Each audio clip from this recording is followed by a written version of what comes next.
Several weeks ago, the Long Beach Post launched an investigative series called Locked Out, Homeless in Long Beach. In that series, we wanted to really address the increase of homelessness in Long Beach, as well as try to understand where some of the government funding is going and speak to nonprofits who are doing the work to address the issues of homelessness. We also spoke to some people who are currently living on the street. If you haven't done so already, I hope you go back and listen to some of the podcasts, read the stories, and watch some of the videos that we've done regarding this investigative series. I think it will give you a better insight to how we got to this point. But what you won't find in those stories is how covering them impacts us as journalists. It's almost impossible to do a series like this and meet people who are at their lowest point and not be impacted in some way.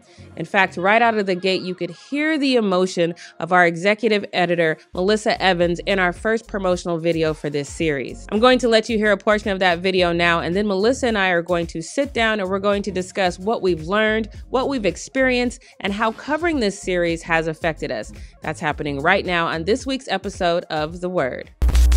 I met one woman, her name is Lisa Stover, and this woman, Lisa, she bounced around living in substandard housing for about 8 years until the roof collapsed. The room she was renting in an apartment on 7th Street, and she was forced to move into her car with her dog, Sam. 8 months living in her car. She talked about having to drive around to try to find safe places to park. I mean, I got emotional talking to her when she started talking about the loneliness, you know, and I cannot imagine. Let's find a cleaner channel. Welcome back to The Word. Once again, I'm Jackie Ray. I am really excited to have our executive editor, meaning my boss. It's a big deal. It's a big deal. She's on the show with me today, and I'm really excited about this because when Melissa kind of came to the newsroom, we had this big meeting about how we wanted to address the growing homeless population in Long Beach, and it seemed like such a daunting task, not really knowing where to start, but she brought it all together, and we've really covered it on all fronts of our newsroom: video, stories, audio with the podcast. We've really covered it on all fronts. But one of the things that I don't think we've really talked about too much is the way that it has affected us, not only as journalists, but as human beings as well. And one of our first promos that came out, Melissa was on, and hopefully you've watched that because you can go to lbpost.com/investigates to see that. And that promo, I could literally hear the emotion in your voice, which I think is great, because sometimes I think one of the reasons, my personal opinion, that this homelessness across the country is just getting so out of hand is because people just kind of lack a level of empathy. So for me, it was really great to hear the emotion in your voice. But again, I don't think people understand, for us as we cover these, what we go through. So I just wanted to kind of first start with what made you say this is something we need to cover on a very broad scale. Well, I mean, I think we just came through the pandemic, and we know that there's been a lot of hardship on people with rents going up, with our housing situation the way it is, and we did not do a count in the 2021 year. And so this count we knew would be revealing about what had been going on over the past 2 years. And Long Beach, the numbers came out in July, and the count was conducted in January of this year. So when the numbers came out, Long Beach's homeless population went up 62%, which was one of the highest increases of any city in the state. And this has been an election year, and every survey that's been done, focus group that we've done about the election, when we ask readers for questions for the candidates, the number one topic by far is homelessness. And obviously people have different reasons for saying that. Some of them are business owners, and they are tired of homeless people blocking the entrances to their businesses, which is legitimate. Or, some people, everyone, it seems, has an opinion on what the causes are, what the solutions are. But I know this from my reporting experience way back long ago, that it's a complicated problem. It's not any one thing for any one person. And so I knew that I wanted to do something as a staff on homelessness. I feel like that's our obligation as a news organization, to dive in deep on things that are big issues. And this was definitely a big issue. It was a little, like you said, daunting is a good word, because it's hard to figure out a new way or a way into this problem that people are going to care about. Right. We did a big project on climate change, and I was very proud of it. We won a statewide award, but it didn't get widely read. Right. It's hard. And I really, if we're going to invest the staff resources, I want to do something that people are going to read and care about and connect with. And so I think, obviously telling the human voices from all sides, business, people that are affected by homelessness, people that are homeless. And there's no one way of categorizing all homeless people, is what we are finding, that there's no one, demographic, or, it spans all different types of, from people that have been homeless for 30 years to people that have become homeless in the past year. And so we wanted to tell human stories, but really what I wanted to do with this project, what we landed on, was during the pandemic, Long Beach and every municipality across California, or at least those that run their own, it's called continuum of care. It's like a umbrella term, bureaucratic umbrella term for getting funding. Received an unprecedented amount of federal, state, county funds to address rising housing costs, homelessness, some directly related to the pandemic, some not, just as an outgrowth, and all this, extra money from the Relief Acts being passed. So we wanted to look specifically at how this money is being used, and why has it seemingly, and we never want to go into a story assuming we have the answer, but seemingly, you go in with a theory. Seemingly, why is it not making an impact? And so that's kind of been the driving inspiration behind the stories that we've done. Right. I totally agree. I started in May of 2021, and, walking around downtown, then the homeless population was kind of scarce. It was here, but it was kind of scarce. And now here we are in 2022, and, we go on walks all the time, and now it's become a thought process. Like, do I want to go down? Which way do I want to go? Because now it's just so much more prevalent, which is troublesome. But then I think now when we dive into the stories for some of the people that we've done here at the Post, now it becomes, okay, this isn't, and I love what you said, that everybody has their notion. I think for me, I have a nephew that became homeless, but it was a long road of horrible decisions, not wanting to do the right thing. And so in my head, everyone must be like my nephew, right? And that's just the absolute wrong way to think about it. Everyone's story is different. But you worked with a woman. Can you tell us a little bit about that? Yeah, and I think, and I'll just say on that, we work right in downtown. We work right across from the last stop on the metro. And I feel like, the homeless that we see on the streets are, is one, they're a small percentage, right, of the homeless population in general, the 3,200 people that were counted as unhoused by the homeless count. That's sometimes people's, and I'm not excluding myself. I mean, that's sometimes people's impression of homelessness. People that brought this on themselves, they're probably have some mental illness, probably some substance abuse. They don't want help. They can't be helped. That's, and that's kind of an easy mental view. Like it's easy to walk by that. Again, I'm including myself. It's easy to walk by that and just think, well, there's nothing we can do. But the people that I've encountered as we're doing these stories are people that aren't the visible people, the people that have been living in their car.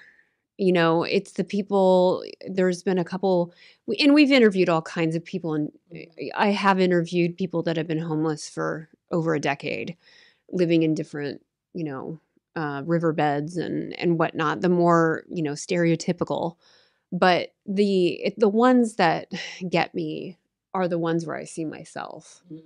Like that could be me. Like any of us, a lot of us are one medical emergency away. Absolutely.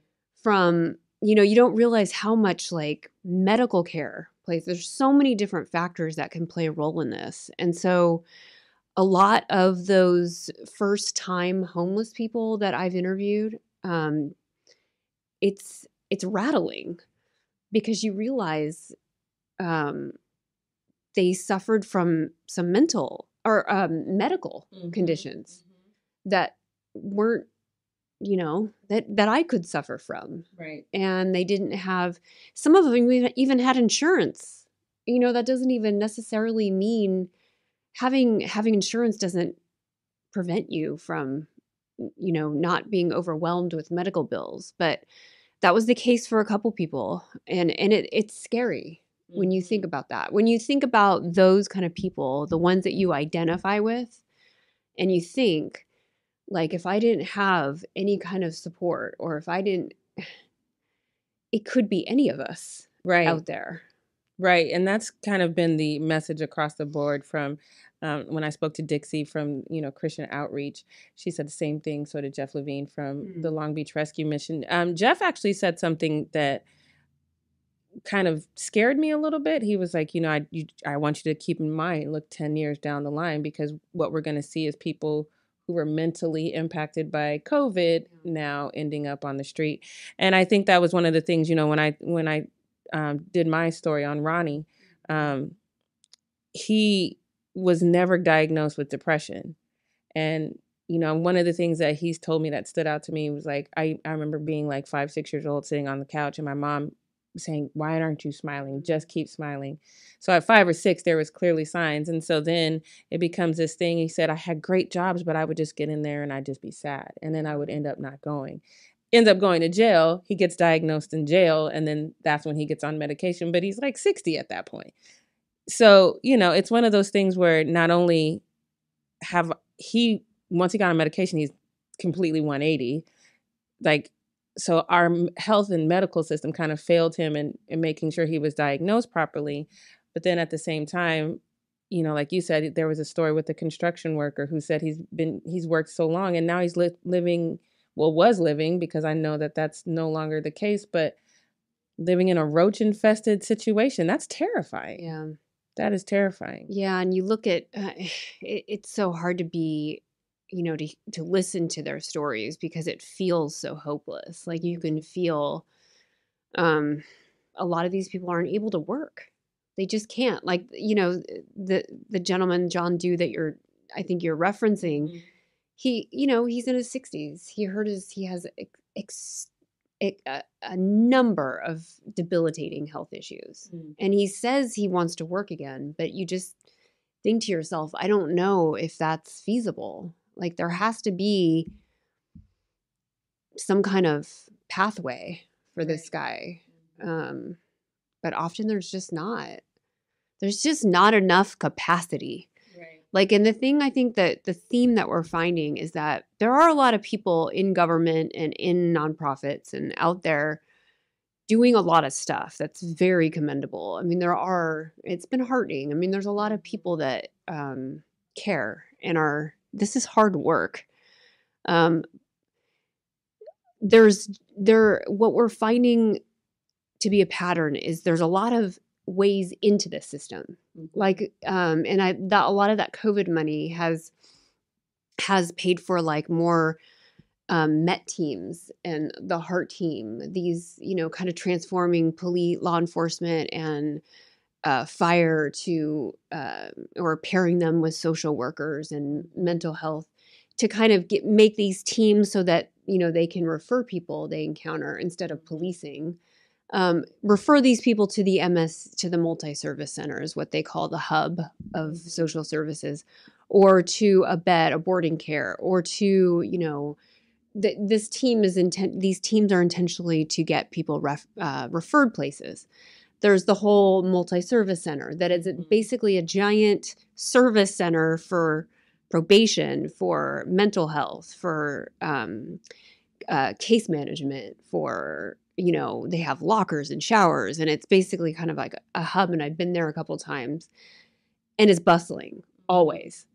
But long story short, there's all these points of entry into the system, but the problem is there's nowhere to go from there. Like, you can get into interim housing. You can probably get into a motel. Right. That's not the most desirable place.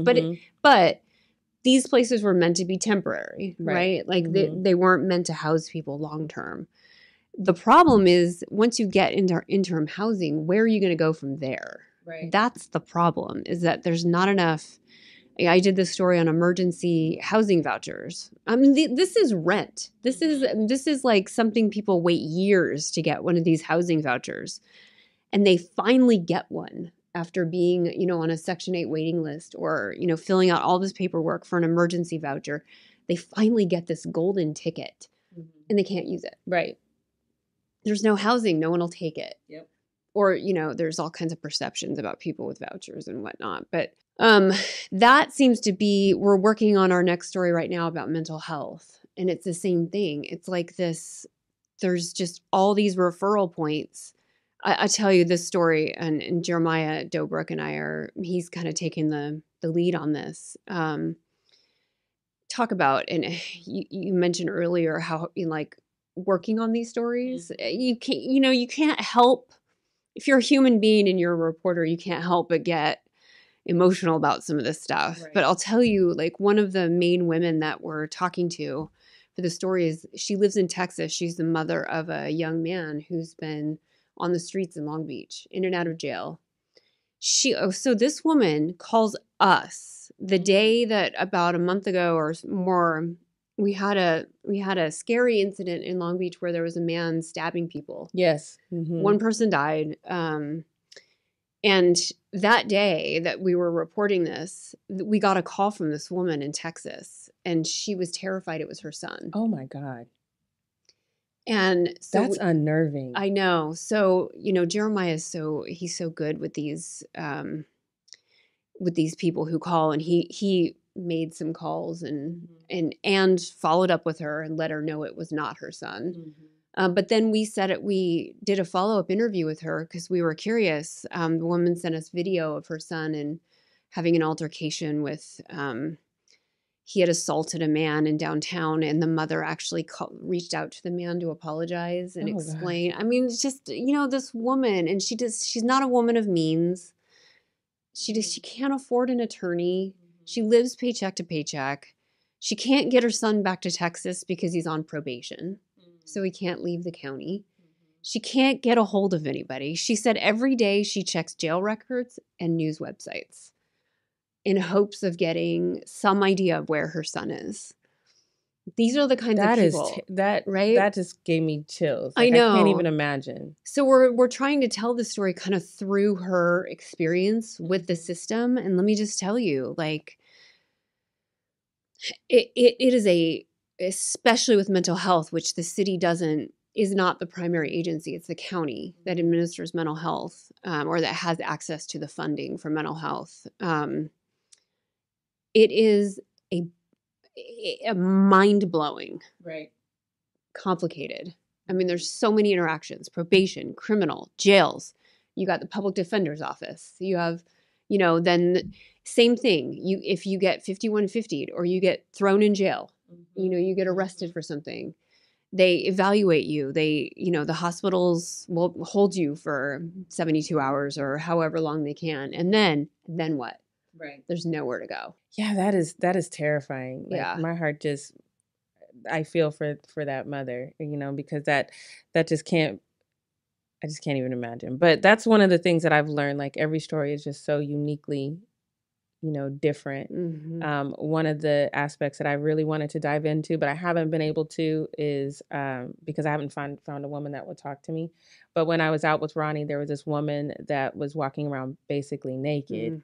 And so we had to go and like scramble to get her clothes. But, Ronnie was telling me that a lot of women on the street are sexually assaulted, but they don't say anything because if they say something, they'll get beat up and it could potentially be worse. And, when I hear that, I think I would call my family and I would just be like, come help me. But most of us, I think I read a number that said something like 80% of the population in the United States is one paycheck away from being on the street. So then that limits the amount of people that you can go to in your family who can help because they can barely take care of themselves. So it really is an ongoing problem. And I'm just really glad that we took the time to get emotionally invested because this is an emotional investment from our, because we meet these people and you want to help. I know. I know. And I'll tell you the first woman that I kind of featured in that story about emergency housing vouchers. I'm friends with some realtors. I was so tempted to call and I know too that once I start making calls about her to the city that she might, but our job is to tell the stories. Right. It's to report on the system, as much as we can. We're not supposed to, which is hard. It's very hard. It's very hard because even, speaking to Ronnie about the housing, I spent, a huge chunk of my time working part-time in property management. And one of the most heartbreaking things is the last property I worked in before I came here in Hollywood. And I had this woman, and I think we were something like her 15th property. And she had a housing voucher. And I was like, you know what? And she just broke down in tears. She's like, I've literally been waiting for this for 3 years. And I've been searching for the last 2 days and no one wants to take it, and then it's that thought process, there's a stigma that comes with people who are on Section 8 or on housing vouchers. And so I think it's a matter of educating, landlords and property owners. But then again, that's not our job. But, for her, I wanted to pick up the phone and call my boss and be like, this is ridiculous. But it's a difficult task. So I do think it takes all of us. Yeah. And reporting these stories is hard too in that one. And by the way, like normally I don't report. Right. Right. But I decided to on this project because number one, it needed to get started. We needed that direction. Yeah. And so and when I was a reporter, I covered social services and healthcare and, a little bit of everything, but I forgot how hard it is. And so it was good for me because, it's good to remember that it's hard when you have these entanglements and people are calling you at all hours and they're sharing things they shouldn't share with reporters. Right. And you got to navigate the relationships with sources. But on that one, one of the other things that we have to do is I got to call landlords and specifically ones that she's tried. Right. So, oh, wow. And you have to do that. Like you have to figure out ways to get these people to talk to you. And it's not like you go in hard. Right. Like, because, I like I said, I do know realtors and property managers, and I know they're in a tough situation. Why would they rent to people who have vouchers when they've got 15 people who can pay, twice the security deposit and whatever. So, but you got to ask them the hard questions. And I was able to, I'm grateful to the property managers spoke candidly, because who wants to do that? Who wants to talk to a reporter and be kind of the jerk, quote unquote? So, I enjoy that navigation though. Like, I think I've enjoyed even just building some sources in the community too, and feel like it helps me better lead when we have projects like this. Yeah, aside from, the emotional aspect of it, I think one of the things that I love is how it just kind of opened us up to say, well, I know this guy. I know maybe we should try this. Maybe we, and Thomas and I go out on walks all the time, and now I'm more aware, of before I used to call them kind of like emotional landmines. I'm just kind of navigating around because for me, I know a lot of people aren't like this, but when people ask me for like money or food and I feel guilty. I know. Well, I'll tell you one thing I've changed my mind on, because and I don't even know that I have this opinion, but I think it's sort of like one of those opinions you don't know you have about homeless people. But I don't believe anymore that people don't want help. Right. I feel Right. like it's more probably likely the system has crushed them, or that they have mental challenges that I would have trouble navigating the system. And I'm not, I don't have mental illness. But I feel I don't believe that people don't want help. I just don't believe it. I feel like they can't get it. Right. And what, I don't pretend to, have the answer to solving it, but that is one thing that has, my perspective has definitely changed. Even the people you see in downtown Long Beach that are, visibly the visible homeless. Right. I think that they most do want help. They need a lot of help. Right. They need, and we just aren't built that way. We don't have, we can't, it's like we were talking about it this morning. It's almost like building a bridge halfway. Like we've built this bridge halfway and you can't expect people to cross the bridge if you've only built it halfway. Right. So I feel like the system has failed somewhere along the line. I also just really quick, this has nothing to do with what I'm saying, but I just want to give a shout out to Shantae Jensen because she's it's been one of the great things is I've gotten to work with Thomas and Shantae out in the field. And it's been great not only getting out of the office, but seeing our fantastic staff in action. Yeah. And I realized that we've got a really talented crew. We do. She's really good at I've seen her finished products and they're fantastic, but I've learned a lot in doing this about everything that goes into making those videos. Yeah. It's a lot of work. It is. So I just want to give a shout out to her. Yeah, and Shantae enjoys editing. We're the opposite in that. Like I enjoy shooting, hate editing. I think she likes both. Yeah. But just when I have to sit down, it's like, okay, I got to go through all this footage. But she's got an incredible eye. So she wound up, I would say she spent more time with Lisa, who I featured in the emergency, and John Dew. I think she spent more time with them than I did. No, okay. I mean, you got to go back. You got to hang out with them. You do. To get all those like 2-second shots. Yeah. You got to hang out with someone for a long time. It's time consuming. It's very time consuming. So anyway. But overall, on that same vein, I'm very proud of the work we did. And I think, just one of the things that, Jeff Levine from the Long Beach Rescue Mission said is he's like, people's perception would change if they volunteered, if they spent time with the unhoused population. And I think we can probably attest to, that's true.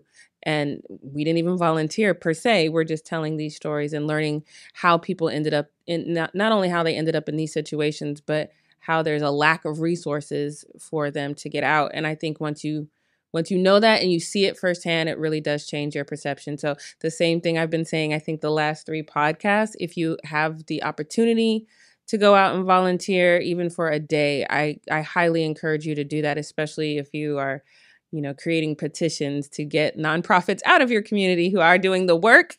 I would highly suggest that you go out and volunteer. I think it would be good for you mentally and emotionally and spiritually, just to be able to connect with your fellow man who are at having a hard time. So thank you, Melissa, for coming on and sharing. Me. I think it's just important for you guys to know that although we love reporting on these stories, it's not lost on us. Some of the trials and tribulations our, fellow residents in Long Beach are going through. And we're going to do our best to tell stories that hopefully prepare us better for the future so we can navigate a better world. But we're definitely going to keep tackling the hard stories. And once again, I'm Jackie Ray. Thanks for listening to The Word. And remember, if you have to speak a word, make it a good one.